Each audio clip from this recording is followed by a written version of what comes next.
Loren Spivack is the free market warrior. Was born and raised in Massachusetts and spent most of his life in New York City. Before becoming active in politics, Mr. Spivack has worked for several both profit and non-profit companies as a management consultant. Mr. Spivack founded the Free Market Warrior in 2009 in an effort to make a positive difference in American politics and economics. He conducts economic literacy seminars across the United States. So far, Loren has delivered his famous seminar on economic literacy to almost 200 groups in 17 different states. The man gets around, and he's very well respected. Mr. Spivack is also the author of a recent published The New Democrat, a parody history of the Obama administration based upon a famous children's book. With the perfect, I'm going to read this because I'll get tongue-tied. With the perfect pitch rhyme and clever illustrations, The New Democrat transforms political personalities of our time into cartoon characters in a conservative morality play. Couldn't say that better. With that, I'd like to welcome Loren Spivack.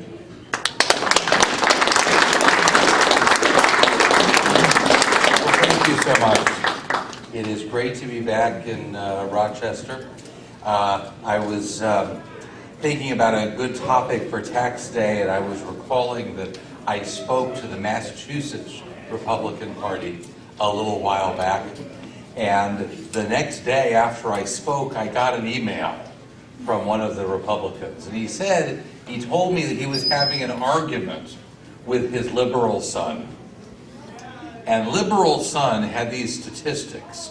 It was about the 400 richest people in America, the 400 individual people who made the most money in 1992. And collectively, those 400 people at the tippity top of the spectrum made $8 billion in 1992. And they paid about 27% of it in taxes. 15 years later, in 2007, the 400 richest people in the country, and the different people, it's changed over time, but the 400 rich people 50 years later made collectively $28 billion, up from $8 billion. And they paid about 24% of it in taxes. And the liberal son says, look at that. The rich are getting richer, and they're paying less and less in taxes. And my friend in the Massachusetts Republican Party wrote back to his liberal son. And he said, I'll take your numbers, but you're misinterpreting them. Okay? When the tax rate was 27%, then the 400 richest Americans made $8 billion and the government got about $2 billion out of it. When the tax rates were lowered and they were paying 24%, then they made $28 billion and the government got $7 billion or more than $7 billion out of them. And what do you want? The government got 3.5 times as much money. What are you complaining about? And he sent me this entire conversation. And he said, did I give my son the right answer? And I said, you gave him the traditional answer. You gave him the Ronald Reagan answer, the Laffer curve answer. Okay? That at lower tax rates, you get more revenue. And at higher tax rates, you get less revenue for obvious reasons. I mean, this doesn't take a whole lot of reflecting that the higher the tax rate is, the more effort people put into avoiding taxes, and the less effort they put into making money. And if you lower the tax rates, people put less effort into avoiding taxes and more effort into making money. And to assume otherwise is assume that people don't respond to incentives, which is absurd. But I said, however, I'm going to disagree with both you and your liberal son. Because I think you're both assuming stuff that has not been proven. This is what lawyers call facts, not an evidence. Okay, there's underlying assumptions that are not being examined, and that's kind of what I'm here for. I'm here to encourage people to examine unexamined assumptions. And the first unexamined assumption is that rich people ought to pay more in taxes. And if I may be forgiven to ask the question, but what's the logic behind that? Why does the rich guy owe more in taxes than I do?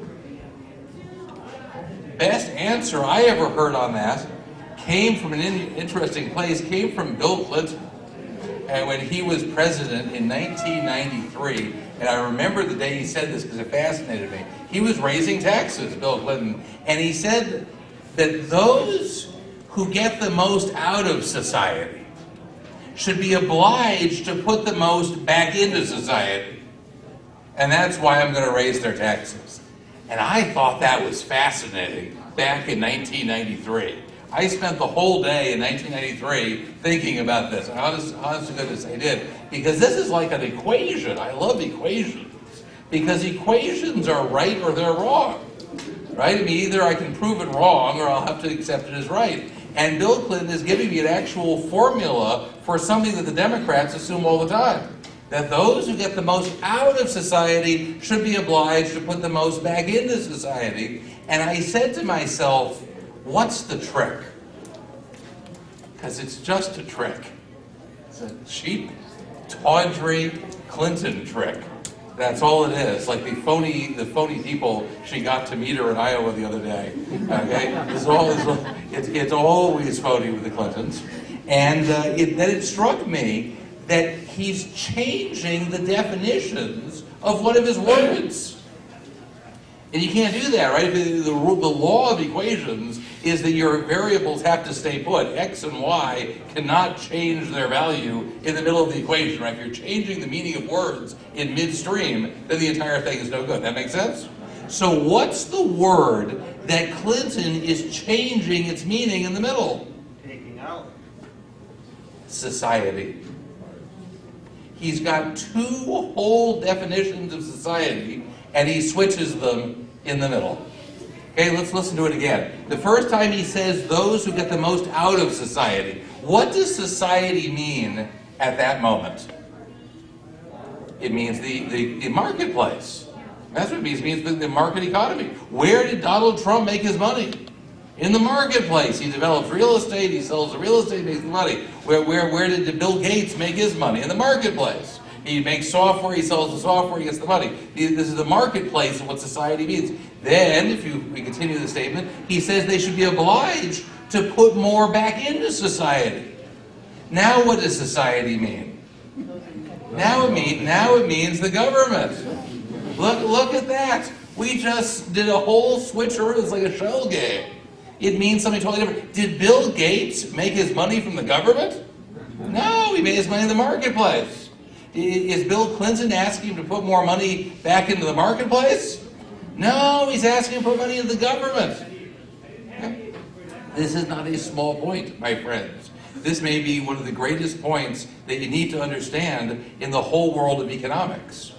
When there is a normal exchange, both sides prosper, both sides benefit from all free exchanges that occur in the world on their own terms. So I'm going to pick on my friend Jim Baker over here, just because I know his name. Let's imagine that Jim and I were to go into business together, and it could be anything you like, but I got a simple example. Let's imagine Jim were to hire me to mow his lawn. Just a simple exchange. He says, Loren, I'll give you $20 if you mow my lawn. And let's say I accept. I say, you're on. That's a fair deal. I'll take it. And I mow his lawn, and he gives me $20. Now I'm walking home with a $20 bill in my hand. And whom do I run into on the way home? But the tax man. And you know what he says to me? He says, I see that you just made $20 out of society. Don't you think you ought to be putting something back into society? What would I say to the tax man? I didn't make the $20 from society. I made it from Jim. Society wasn't even there. The Jim has a lawn. He wanted me to mow the lawn. I mowed the lawn. He gave me the money. What society are you talking about? They weren't mowing the lawn for me. Moreover, I would say to the tax man, you're not society. You're the tax man. Okay? The society exists in a completely different plane than you exist in. The reasonable question is, did Jim get his money's worth since he's the one I actually contracted with? Did he get his $20 worth of value out of me? That is a fair question. And you know what the answer is? It's a really important answer. He got more than $20 worth of value out of me. How do I know this? Because it's a common error. People think that you go to the marketplace and you trade equal things. It's not true. Everybody goes to the marketplace and trades what they value less for what they value more. Okay, that's the nature of all exchanges in the world. That's why we go to the marketplace. If you were content with what you already had, you would have stayed home that day. You went into business because the other guy had what you had. The fact is, we all have different priorities, different values. Okay, so if we all value things the same, then there wouldn't be any exchanges at all.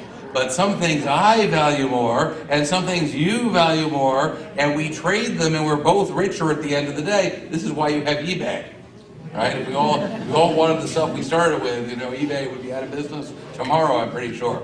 So the answer is that Jim valued his lawn being mowed more than the $20 because he had every opportunity in the world to keep his $20 and let the grass grow. He could have had tall grass and $20. And he decided that he would rather get the nicely mowed lawn, and he preferred that to the $20 or the million other things he could have spent that particular $20 on. Okay? He is richer on his own terms, and so am I. I'm richer too, because I valued, if I accepted the deal, it was because I valued the $20 more than the time and the effort that I put into mowing the lawn. Okay, I could have done a million other things with that time and effort. I could have mowed my own lawn. I could have taken a nap. I could have done all kinds of things. Okay, I decided that I was better off with that deal, and so did he. This is the beautiful thing about the marketplace. The marketplace is where we go and we make each other richer. Now, Bill Gates is worth $50 billion. And that's a great deal of money. Far more than I would ever make mowing Jim's lawn. But it's the same principle. How did he make the money? He developed software and he sells the software. I have personally bought Bill Gates' software. I've gone to Staples and plunked down $100 to get the Microsoft Office package for 2000 and whatever. Why? Because I valued it more than I valued the $100 I was spending on it. I could have spent that $100 on a million other things. But I decided, and if I were starving to death, I probably would have spent it on something else. But I decided that at that point, that $100, the most valuable thing it could do to me was give me that software technology. I was richer on my own terms that day when I left Staples, because I had something I couldn't possibly do on my own, which is, make that software, and I valued the software more than what I spent on it. I made Bill Gates richer that day, and he made me richer at the exact same moment. Again, it's the beautiful thing about capitalism. Okay? So why does he owe more to the IRS than I do? Because we benefited each other. Okay? There is zero logic to this. And I told you there was two underlying assumptions. I've only tackled the first one. The second underlying assumption is that you and I, regular middle-class folks, are supposed to believe that we're better off because money is taken away from Bill Gates and Donald Trump and whatever other rich person you want to name, Sam Walton, and brought into the federal treasury. Is that not what we're told? I mean, if you listen to the Democratic convention, half the speakers basically say this, that we're all better off. We should be happy that the IRS is taking money out of Bill Gates' pocket and putting it in the federal treasury. And I think this is a completely wrong assumption. I don't think I'm better off. I think I'm worse off. Because the federal government is primarily in the business of making poor people poorer. That's what they do. Okay, this idea there's some mutual benefit here, you got to be kidding me. There's essentially two government functions that actually have universal benefit. One is law enforcement, and one is national defense. Obviously, if our country is invaded by some enemy and they enslave us all, that's what government's there to protect us from, and something roughly similar with crime in the streets. But beyond that, everything government does makes me poorer. Where shall I start? We've got a Department of Energy. What do they do in the Department of Energy? They get in the way of energy production. They're actually negative producers. This is something that doesn't even exist in a free market economy. They're negative producers. We have less energy because we have a Department of Energy. If they all would just go on strike, we'd all be richer. Because the cost of energy would go down because there would be more energy. Okay? So the Department of Energy is in the business of making us poorer. What's the Department of Education do? Okay? First of all, the entire public education system is in the business of forcing people to pay for education, an education system that most people don't want. Okay, if you could keep your money and educate your kids yourself, your kids would get a better education, and you'd probably be a lot happier. People like me who don't send their kids to the public schools have to pay the entire cost of the public school plus the entire cost of the private school. And this is making me better off? How? I mean, we could go into commerce and labor, and this goes on and on. The government's in the business of making poor people poor, and it's not an accident. This is the whole strategy of the Democratic Party. They make poor people poorer, and then they benefit from it politically. Because now that you're really poor, you really need the Democrats. And this is not an accident. But see, I would rather Bill Gates keep his money than have him have it taxed away and brought into the Treasury. Because what is Bill Gates going to do with his money if it's not taxed? He is going to do one of two things. He's going to spend it on his own pleasures. You could buy another yacht or another house or something, which is kind of neutral. It doesn't help me, but it doesn't hurt me either. If he wants to spend his money on another yacht, why should I care? Or he's going to reinvest it in making more and better software, which does help me because I like his software, and I've already bought some of it. That's even better software next time around. That's even better. Okay? Whereas the government is going to spend it to make me worse off. Okay?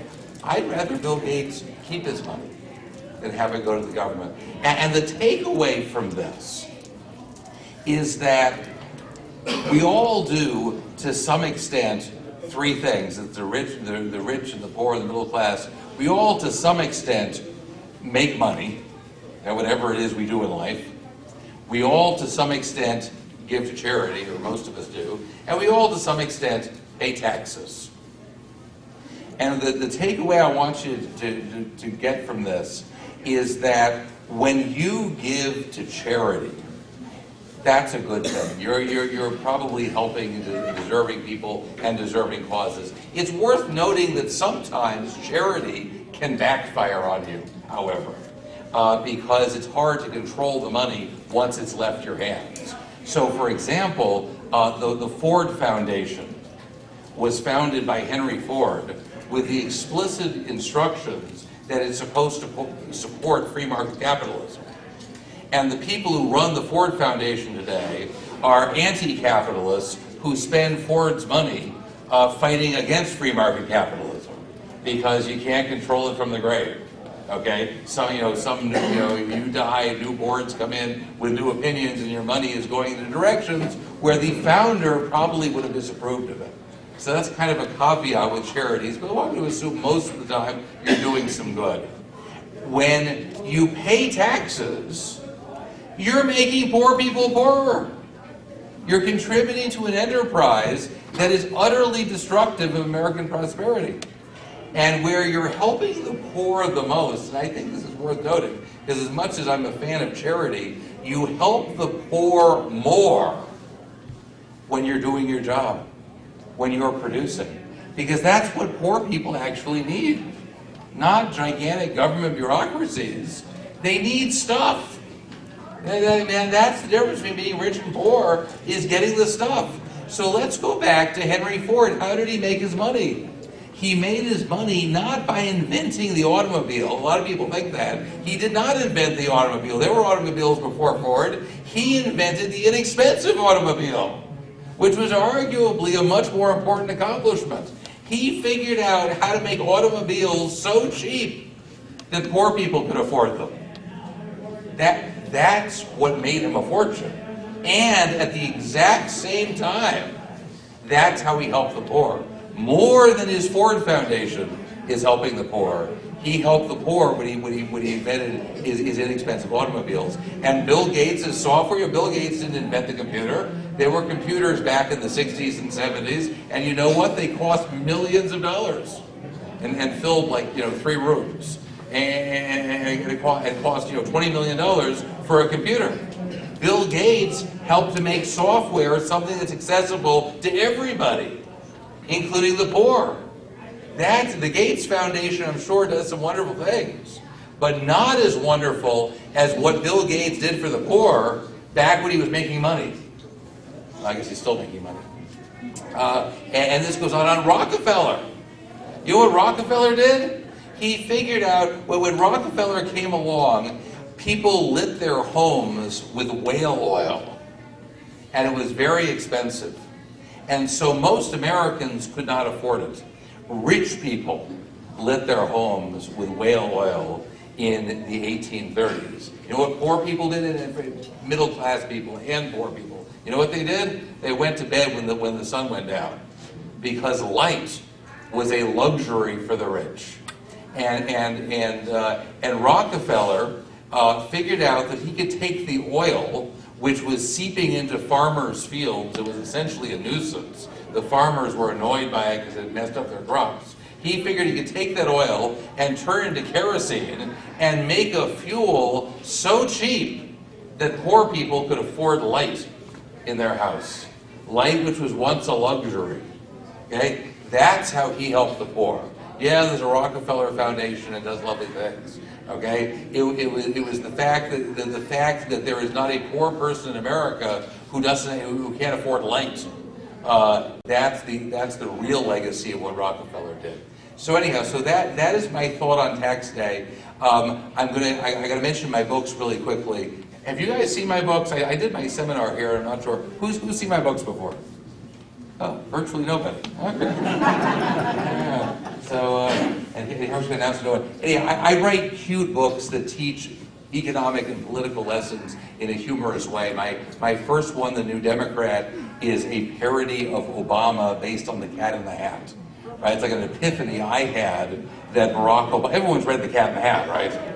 Okay, that Barack Obama was kind of like the Cat in the Hat, you know. He shows up uninvited in this middle class home, and what's the cat do when he gets inside? He wrecks the place. It's like, that's kind of like Obama. And the fascinating thing is the cat never gets it. To the last page of the book, the cat never understands that he's the problem. It's like so obvious. I was like, that's Obama. Can you imagine the man ever suspecting that he, like in a million years, that thought would never come to his head? And so I was thinking about that. He's got his two friends, thing one and thing two, and they became Pelosi and Reed. And I realized I was writing the whole history of the Obama years done as the Cat in the Hat. And it goes through bailouts and stimuluses and death panels, like everything you remember from 6 fun-filled Obama years, all done in rhyme as the Cat in the Hat. I got my first book review. I don't think I even had that last time. Salon.com reviewed my book. And they said that this is the most twisted piece of conservative propaganda print matter out there.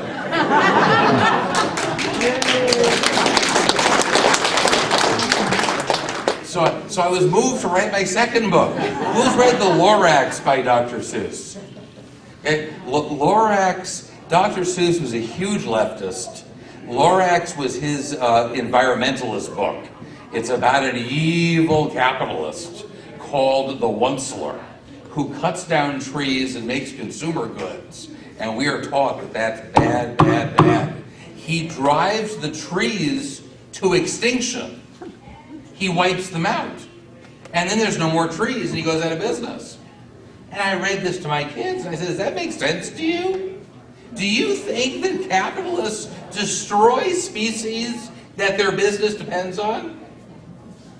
Do you think that Colonel Sanders is going to drive the chicken to extinction? Who's worried about this? That Colonel Sanders is going to throw every last chicken into the fryer and we will never see another chicken again. Do you stay up at night worried about that? See, I think it's just the opposite. I think Colonel Sanders cares more about the survival of the chicken species than pretty much anybody else on the planet. And I'll tell you something else. There are more chickens alive in the world today than ever before in history. Do you know why? Because we like to eat them, that's why.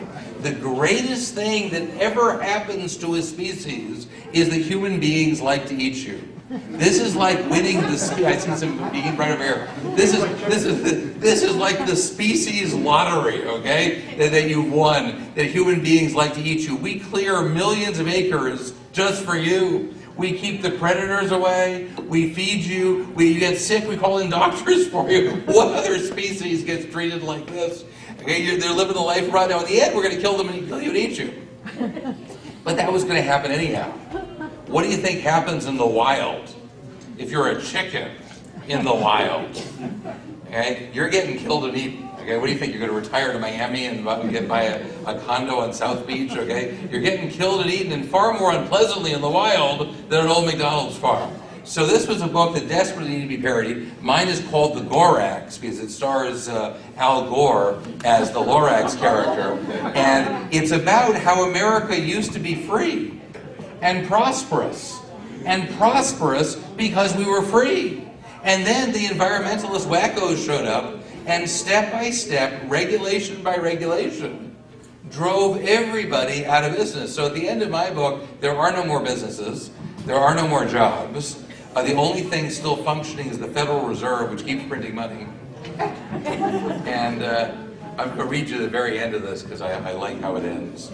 So this is after everything's gone. He says, so I took a few stones from my factory lot and I spelled out a word that's worth more than I've got.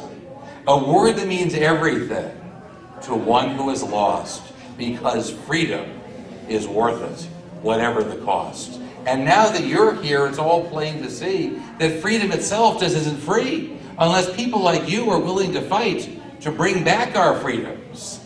It'll never be right. So Catch calls the 1%ler. He lets something fall. It's the Constitution, the last copy of all.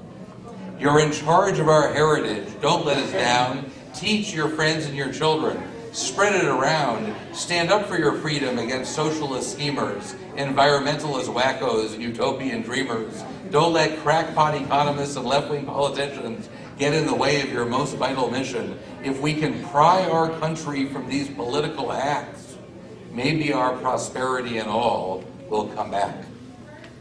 And there's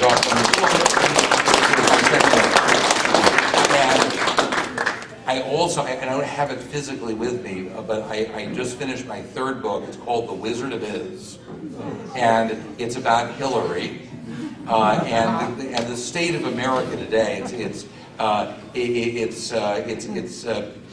I think a very nice allegory for what we're dealing with. So I made, the scarecrow doesn't have a brain, and I made him kind of a critique of higher education in America today. And the Tin Man is about taxes because he doesn't have a heart because he doesn't like paying taxes. And we replaced the cowardly lion with a cowardly rhino, who suspects that the Democrats are wrong, but he's scared to do anything about it. And anyhow, so it's a whole story. Oh, and the wizard is, of course, Bill Clinton. When they first find him, they say, "Are you the Wizard of Iz?" He says, "It all depends on your definition of Iz." Anyhow, if you like, I can show you it because I've got a mock-up of it, and if you like, you can pre-order that if you want, and we should have it in about 2 months. Anyhow, I'm delighted to see you all again. I hope you'll have me back to do because I did my first seminar here. And I would love to do my second seminar getting there from here. And I hope we can arrange that. And thank you all so much.